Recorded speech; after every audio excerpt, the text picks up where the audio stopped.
So how do dowsing rods work? The best metaphor that I can provide is I'm like a battery. It's quantum physics.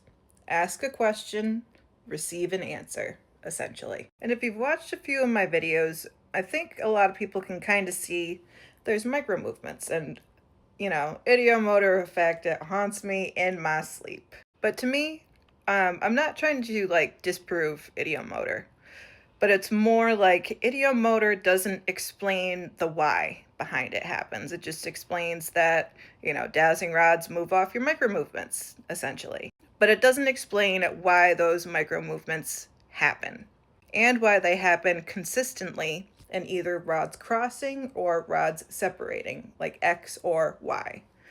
Why does that happen? And when I watch my videos back, I'll see certain, like, sometimes the rods will look like something pulsated. And to me, it's the reception, like receiving the answer, is a reaction in my body or my aurisphere. One of the two. I haven't quite pinpointed that yet. So sometimes I'll see myself watching it back. I'll be like rotating almost. It's like my body sways one way or the other. To me, yes is clockwise. No is counterclockwise. Does that make sense? And to go back to the battery metaphor, that to me explains the why behind these micro movements happen. If you ask a question, you will receive an answer. It's just a quantum physics law. It's how energy moves. I push energy out by asking a question, and then I receive an answer in return. So essentially, to me, the key behind this, and I've gone through it before, meditative state, open mind. That is the key to getting a true answer from the dowsing rods. If you have a closed mind or if you have a personal bias, you are not going to receive a true answer. So whenever I do my dowsing rod sessions, I don't put a lot of this on camera just because it's TikTok and you guys got the attention span of a squirrel, basically. But I open my sessions a certain way. Like I say doors open, and then I use some verbiage, and then I'll always ask Archangel Michael, are you here? Because I usually channel through him. If it says no, then I go through and figure out what deity is responding, essentially.